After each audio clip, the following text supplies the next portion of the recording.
Hello. हाय। राधे राधे। जय श्री कृष्णा मेरे प्यारे साथियों। आप सभी का आपके अपने YouTube channel B S polity G में हार्दिक स्वागत है। मेरे प्यारे साथियों, आज आपके लिए राजस्थान के लोक वाद्य यंत्रों से संबंधित इम्पोर्टेंट क्लास लेकर के आए हैं। यहाँ से आपके हमेशा एग्जाम में क्वेश्चन बनते ही रहते हैं। तो देखिए, क्लास को शुरू करते हैं। राजस्थान के लोक वाद्य यंत्रों की बात करें तो वाद्य यंत्र हैं वो चार प्रकार के होते हैं। कितने प्रकार होते हैं वाद्य यंत्र के? चार प्रकार।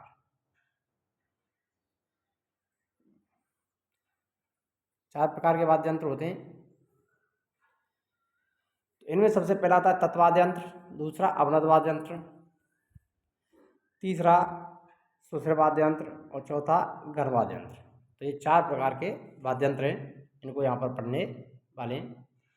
देखिए, तत्वाद्य यंत्रों की बात करें तो वाद्य यंत्र में तार लगे होते हैं। तत्वाद्य यंत्र का मतलब तत् माने तार, तत् का अर्थ क्या होता है? तार। ऐसे वाद्य यंत्र जिसमें तार लगे होते हैं उसको तत्वाद्य यंत्र कहते हैं। अवनद वाद्य यंत्र या ताल वाद्य यंत्र जो चमड़े से मढ़े हुए लोकवाद्य होते हैं उनको अवनद वाद्य या ताल वाद्य यंत्र कहते हैं। ताल की सहायता से यह बजाए जाते हैं। तत्वाद्य यंत्रों की बात करें तो रावड़त्ता, एकतारा, चौतारा, तंदूरा, सारंगी, चिकारा, रब्बाज, गोजरी, सुरिंदा, कामयाचा, बपंग। तो यहाँ से हमेशा क्वेश्चन पूछे जाते हैं कौन सा वाद्य यंत्र तत्वाद्य यंत्र है या कौन सा वाद्य यंत्र तत्वाद्य यंत्र नहीं है। तो यहाँ से ये क्वेश्चन बनते ही रहते हैं, आपको यहाँ पर ध्यान देना है। तो एक बार दोबारा से देखिए, रावण, हत्ता, एकतारा, चौतारा, चंदूरा, सारंगी, चिकारा, रवाज, गुजरी, सुरिंदा, काम्याचा, बपंग। तो ये सारे के सारे वाद्य यंत्र कैसे हैं? तत्वाद्य यंत्र है। किसके अंतर्गत आएंगे? तत्वाद्य यंत्रों के अंतर्गत आते हैं। अब आते हैं अवनद वाद्य यंत्रों पर। तो अवनद वाद्य यंत्रों में नौबत, नगाड़ा, पखावज, माटा, खंजरी, चंग, डफ, डमरू, ताशा, मांड, मांदल, ढोल, डमरू, ढोलक, मृदंग। तो ये सारे के सारे कैसे वाद्य यंत्र हैं? अवनद वाद्य यंत्र, ताल वाद्य यंत्रों के अंतर्गत आते हैं। नेक्स्ट आता है सुसर वाद्य यंत्र। सुसर का मतलब है जो फूंक से बजाए जाते हैं। किससे बजाए जाते हैं? फूंक से बजाए जाने वाले वाद्य यंत्रों को सुसर वाद्य यंत्र कहते हैं। घनवाद्य यंत्र जो धातु से निर्मित होते हैं। सुसर वाद्य यंत्रों में सतारा, पुंगी, शहनाई, मशक, टोटो, नड़, मूर्छक। तो ये कैसे वाद्य यंत्र है? सुसर वाद्य यंत्र है। ध्यान रखना, शहनाई से क्वेश्चन पूछा जाता है, पुंगी, सतारा, मशक और मूर्छक से। टोटो और नड़ से संबंधित अभी तक क्वेश्चन नहीं बना है, तो यहाँ से आपको इन दोनों को भी ध्यान रख लेना है। तो यहाँ से सतारा, पुंगी, शहनाई, मशक, मूर्छक, यहाँ से तो क्वेश्चन कई बार बन चुके हैं एग्जामों में। अब आता है घनवाद्य यंत्र जो धातु से निर्मित होते हैं, जिनमें मंजीरा, झांझ, गुरालियो, रमझोल, खड़ताल। तो यहाँ पर भी देखिए, मंजीरा, झांझ, रमझोल और खड़ताल से संबंधित कई बार क्वेश्चन बन चुका है। खड़ताल कैसा वाद्य यंत्र है, रमझोल कैसा वाद्य यंत्र है, झांझ कैसा है, मंजीरा कैसा है। लेकिन गुरालियों से अभी तक क्वेश्चन देखने को नहीं मिला है, तो यहाँ पर आपको उसको भी ध्यान में रखना है। आइए तत्वाद्य यंत्रों को पहले कवर करते हैं। ऐसे वाद्य यंत्र जिसमें स्वरों की उत्पत्ति तारों से होती है उन्हें तत्वाद्य यंत्र कहा जाता है। ऐसे वाद्य यंत्र जिसमें तार लगे होते हैं, इन वाद्य यंत्रों को गज की सहायता से बजाया जाता है। किसकी सहायता से बजाते हैं? गज की सहायता से, यानी उंगलियों पर गज बांध ली जाती है, लकड़ी की पतली पतली, वो उंगलियों में बांध करके इनको बजाया जाता है। एक तारा, एक तारा का सीधा अर्थ है एक तारा, एक तार का, इसमें एक तार लगा होता है। यह आदि वाद्य यंत्र है। इस वाद्य यंत्र का संबंध नारद जी से है। आपने देखा होगा नारद जी के बारे में, श्री कृष्ण लीला देखिए, जब नारद जी संदेश लेकर आते थे उनके हाथ में हमेशा तंबूरा सा लटका होता है, तो वो कैसा होता है? एक तारा होता है जिसको वो बजाते रहते हैं, नारायण नारायण करते रहते हैं। इसे एक हाथ की अंगुली से बजाया जाता है और दूसरे हाथ में करताल होती है। एक हाथ में क्या है? करताल पकड़ते हैं जिसमें पत्तियां लगी होती हैं, उसको बजाया जाता है, और एक तार से इस एक तारे को बजाया जाता है। यह एक छोटे गोल तुम्बे को लेकर के उसमें बांस फंसा दिया जाता है, यानी छोटा गोल तुम्बा लिया जाता है, उसमें क्या है? एक लकड़ी का बांस फंसा दिया जाता है। थोड़ा सा हिस्सा बकरे के चमड़े से उसे मढ़ देते हैं, यानी कुछ हिस्से पर क्या है? इसमें बकरे का चमड़ा मढ़ दिया जाता है। तो बकरे के चमड़े से इसकी जो अंदर वाला भाग है, कुछ भाग इसका मड़ा जाता है। बांस के नीचे एक तार बांध दिया जाता है जिससे ऊपर लगी खुंटी से कसते थे। तो यही ऊपर एक खुंटी लगी होती है, उसके सारे इसको यहाँ से ये कस दिया जाता है और यहाँ पर जो तार बंधा रहता है। और इस तार को एक उंगली से, एक हाथ की उंगली से बजाया जाता है और एक हाथ से क्या लगा होता है, मंजीरा लगा होता है। मंजीरा कहते हैं जिसको करताल कहते हैं, बुलगी होती है उसके साथ में ये बजाया जाता है। ध्यान रखना, एक तार आ जाए तो एक तार, एक तारा। तो एक वाद्य यंत्र है तत्वाद्य यंत्र, जिसमें क्या है, बकरी का चमड़ा, बकरी के खाल का चमड़ा बड़ा होता है थोड़े से हिस्से पर।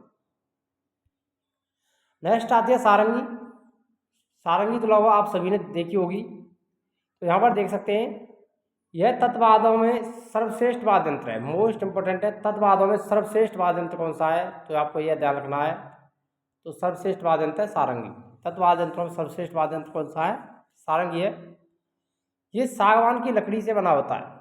इंपॉर्टेंट पूछा जाता है, सारंगी में किस प्रकार की लकड़ी उपयोग में लाई जाती है, सागवान। सारंगी आ जाए और सागवान ऑप्शन में दे रखा हो लकड़ी पूछी जाए तो सागवान की लकड़ी से इसको संबंध जोड़ देना है।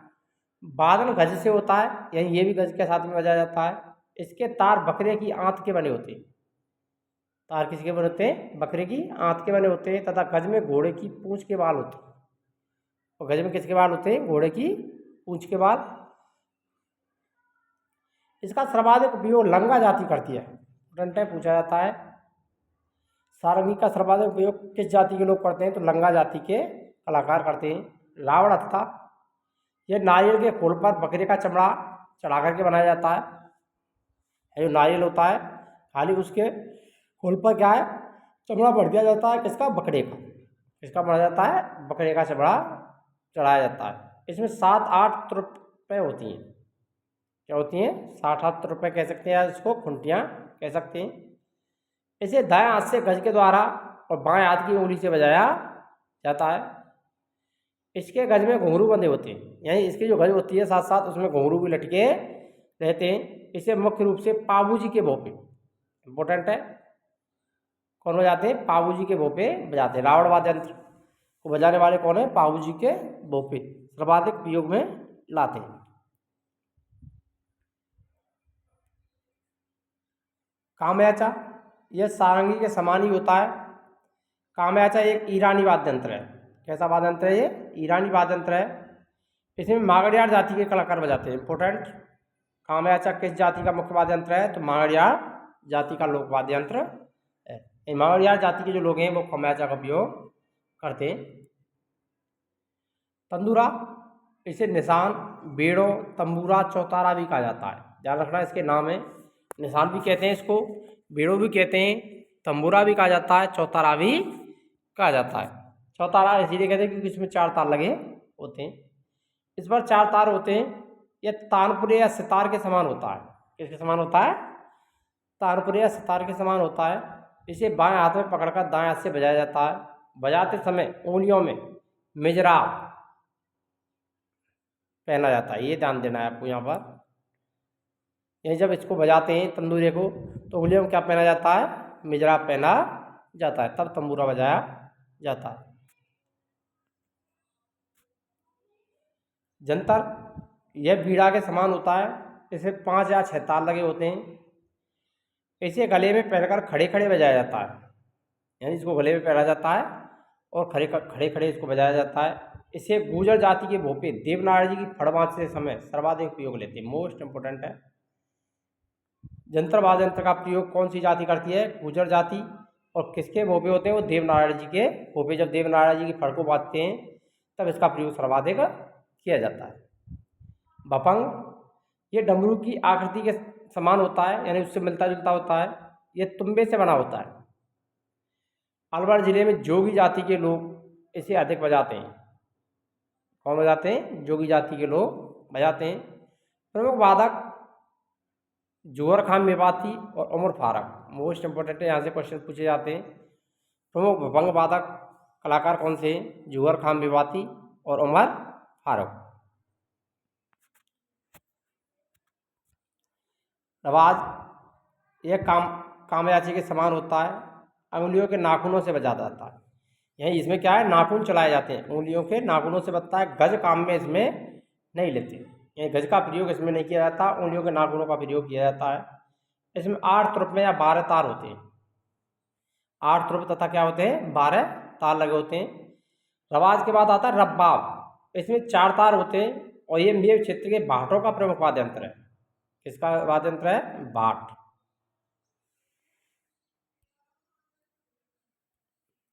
चिकारा, यह कैर की लकड़ी से बना होता है, याद रखना, ये पूछा जाता है यहाँ से क्वेश्चन। चिकारा वाद्य यंत्र में कौन सी लकड़ी प्रयोग में लाई जाती है, कैर की लकड़ी। इसका एक सिरा प्याले के आकार का होता है। इसे बजाने के लिए छोटी गज का उपयोग किया जाता है। सुरिंदा रोएड़ा की लकड़ी का बना होता है। सुरिंदा किसकी लकड़ी का बना होता है, रोएड़ा की लकड़ी का। इसकी गज घुंघरू बंधे होते हैं गज पर। इसकी गज पर भी क्या है, घुंघरू लटके होते हैं जिनसे आवाज़ होती है। इसे गायन के साथ नहीं बजाया जाता। यही जब इसको गीत गाते हैं तब इसका उपयोग नहीं किया जाता है। अगर आपने अभी तक चैनल को सब्सक्राइब नहीं किया तो चैनल को सब्सक्राइब अवश्य करें, और चैनल पर नए तो चैनल वीडियो को अवश्य लाइक करें और शेयर करें। हमारी सारी की सारी क्लासेज आपके लिए यूट्यूब पर निःशुल्क उपलब्ध कराई जा रही हैं। नेक्स्ट आता है दुकाको। इसे घुटनों के बीच में दबा करके बजाया जाता है। भील जाति के लोग दीपावली के अवसर पर इसका प्रयोग अधिक करते हैं। अब पढ़ते हैं सुसर वाद्य यंत्रों को। इनको पढ़ेंगे सुसर। ऐसे वाद्य यंत्र जैसे फूंक देकर बजाया जाता है उन्हें सुसर वाद्य यंत्र कहते हैं। ये सबसे पहले आता है अलगोजा। यह राज्य का राज्य वाद्य यंत्र है, मोस्ट इंपोर्टेंट है। राजस्थान का राज्य वाद्य यंत्र कौन सा है, तो अलगोजा है। बालक 2 अलगोजे मुंह में रख करके एक साथ भी बजा देते हैं। इसमें 4 छेदों वाली 2 बांसुरियाँ होती हैं। कुल 8 छेद होते हैं। अलगोजा में कुल कितने छेद होते हैं, 8। 2 बांसुरियाँ जुड़ी होती हैं, उनमें कितने कितने छेद होते हैं, 4 छेद। जयपुर का कलाकार रामनाथ चौधरी नाक से इसको बजाता है, मोस्ट इंपोर्टेंट है। जयपुर के वह कलाकार को नाक से बजाने वाले, अलगोजा को नाक से बजाने वाले कलाकार कौन है, तो जयपुर के रामनाथ चौधरी। भील और कालबेलिया जनजाति मुख्यतः इसका प्रयोग करती है। भील और कालबेलिया जनजाति के द्वारा यह अधिकतर बजाया जाता है। बांसुरी, इस पर पोली नली में स्वरों के लिए 7 छेद बनाए जाते हैं। इसमें कितने छेद होते हैं, 7 छेद। जबकि अलगोजे में 2 बांसुरियाँ लगी होती हैं जिनमें 4 छेद होते हैं, लेकिन बांसुरी में कितने होते हैं, 7 छेद होते हैं, जो स्वरों की शुद्धता के लिए निश्चित दूरी पर बने होते हैं। इसका प्रसिद्ध कलाकार हरिप्रसाद चौरसिया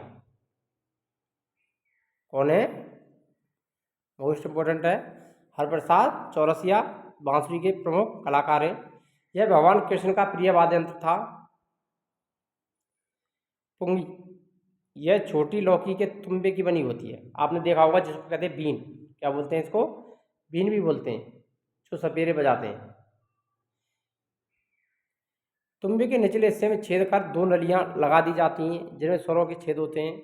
इसको सबसे ज़्यादा कालबेलिया जाति के लोग बजाते हैं। इसमें सांप को मोहित करने की अद्भुत शक्ति होती है। ध्यान रखना, इसको बीन के नाम से भी जाना जाता है। जो सपेरों के द्वारा, जो कि कालबेलिया जनजाति है, वो इसको बजाती रहती है। शहनाई, ये तो अक्सर शादी ब्याह में इसको बजाया जाता है, पहले बजाया जाता था। तो इसका जो आकार है वो कैसे होता है, चिलम के समान। शहनाई कैसी होती है, चिलम के आकार के समान होती है। इसमें शीशम या सागवान की लकड़ी से इसको बनाया जाता है। इसमें 8 छेद होते हैं। कितने छेद होते हैं, 8। बाद के ऊपरी सिरे पर ताड़ वृक्ष के पत्ते की तंतु बनाकर लगा दी जाती है। इसमें फूंक देने पर मधुर ध्वनि निकलती है। इसे दूसरा नाम सुंदरी भी कहा जाता है। बांसुरी का दूसरा नाम क्या है, सुंदरी। प्रसिद्ध कलाकार बिस्मिल्लाह खां। ये क्वेश्चन बनते हैं कि प्रमुख शहनाई वादक कौन थे, बिस्मिल्लाह खां। अब आता शंख। यह एक जंतु का कवच है जो समुद्र में पैदा होता है। यह मंदिरों में प्रातःकाल और सायंकाल आरती के समय इसको बजाया जाता है। जिसको जो होते हैं ना घोंगा या सीपी कहते हैं, उन्हीं के द्वारा इसको बनाया जाता है जो इसमें निवास करते हैं। सिंगी, ये भगवान श्री कृष्ण युद्ध के समय इसको बजाया करते थे। महाभारत काल में भगवान श्री कृष्ण के द्वारा शंख को बजाया जाता था। सिंगी बलदार सींग का बना होता है, होठों पर रख कर के कंठ से उत्पन्न ध्वनि से इसको बजाया जाता है। बांगिया यह पीतल का बना बिगुल की शक्ल का होता है। यही कैसा होता है, पीतल का बना होता है और बिगुल जिस प्रकार से बजाए जाते हैं उसके प्रकार का होता है। इसके लिए एक ओर से छोटे मुंह में फूंक मार करके बजाया जाता है। यह सरगड़ों की खानदानी वाद्य यंत्र है। किसका? सरगड़ों का खानदानी वाद्य यंत्र कौन सा है? बांकिया। इसके साथ ढोल और कांसी की थाली भी बजाई जाती है। नड़वाद्य यंत्र ये लगभग पुंगी के समान ही होता है। यह कगोर वृक्ष की 1 मीटर लंबी प्राकृतिक लकड़ी से बनाया जाता है। इस पर सिंधी संस्कृति का पूर्ण प्रभाव है। इसके प्रसिद्ध कलाकार काड़ावील। तो काड़ावील किसके प्रमुख कलाकार हैं? नड़वाद्य यंत्र। नड़वाद्य यंत्र बजाने वाले प्रमुख कलाकार कौन है? काड़ावील हैं। मशक यह बकरी के चमड़े की बनी होती है। इसमें एक मुंह से हवा भरते हैं तथा दूसरी ओर से नालियों से हवा निकाली जाती है। इसे भैरू जी के भोपे बजाते हैं। इसका प्रयोग कौन करता है? मशक का प्रयोग भैरू जी के भोपे। मुगल या रणबेरी यह पीतल की लंबी नली बनी होती है। युद्ध शुरू होने से पहले रण में इसको बजाया जाता है, इसीलिए इसको रणबेरी नाम दिया गया है। यह मेवाड़ में भवाइयों का प्रमुख वाद्य यंत्र है। कौन का? भवाई। जो भवाई जाती है उसका प्रमुख वाद्य यंत्र माना जाता है।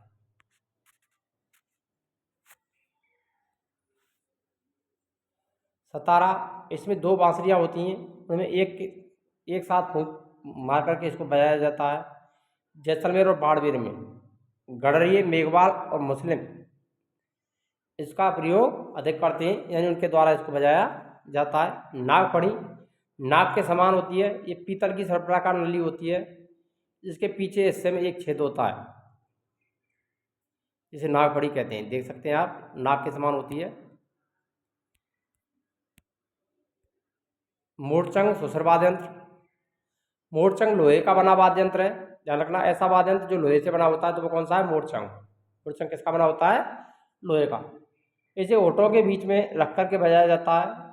लंगा गायक सतारा और सारंगी संगत में इसका प्रयोग करते हैं। कौन से? लंगा जाति। कड़ा ये पीतल का 7 या 8 फुट लंबा नोकदार वाद्य यंत्र है। इसके सकड़े मुंह पर एक छेद होता है, जिसमें सुनवाई जैसी नली लगी होती है।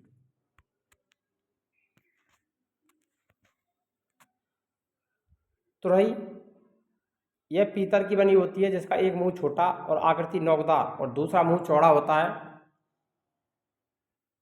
यहाँ पर देख सकते हैं, एक मुंह छोटा है और दूसरा चौड़ा है। मुरला या मुरली यह पुंगी का परिष्कृत रूप है, जो नलीदार तुम्बे के नीचे या चौड़े वाले भाग में 2 बांस की नलियाँ फंसा करके बनाया जाता है। एक नली में ध्वनि, दूसरी नली से स्वर निकलते हैं, जिसको क्या कहते हैं? मुरला या मुरली कहते हैं। सुरनाई यह शहनाई के समान ही होती है। इसके मुख पर खजूर या ताड़ खगोर वृक्ष का सकड़ा लगाया जाता है। सरकंडा क्या लगा होता है? सरकंडा। इसे गीला करके बजाया जाता है, यानी इसको पहले गीला किया जाता है, उसके बाद में इसको बजाया जाता है, ताकि जो आवाज़ है, ध्वनि है, वो मधुर निकल सके। डोली, डाड़ी, लंगा, मांगड़ियार जाति द्वारा विवाह एवं मांगल्य अवसरों पर इसका प्रयोग किया जाता है। अगर वीडियो अच्छी लगी हो तो वीडियो लाइक करें, शेयर करें और चैनल पर नए हैं तो चैनल को सब्सक्राइब करना ना भूलें। मिलते हैं नेक्स्ट वीडियो में, तब तक के लिए जय हिंद, राधे राधे, जय श्री कृष्ण।